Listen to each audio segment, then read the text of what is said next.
আয়শা, ওকে, তুই call this. আরে আফরিন, কি অবস্থা?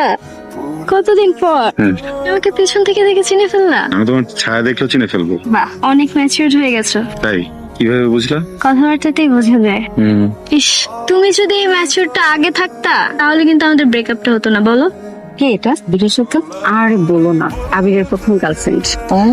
5 বছর রিলেশন ছিল, তাই নাকি? আর ব্রেকআপের রিজন কি জানো? কি?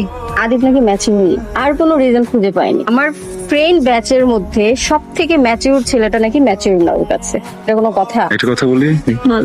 আমার সবকিছুই তো আবার জোড়া লাগানো যায়, তাই না? তা যায়। ও শুনে, সাহেব এদিকে আসো না।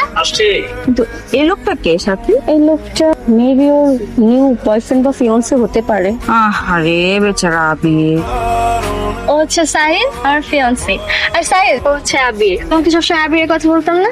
হ্যাঁ। ও আপনি Abir, nice to meet you mister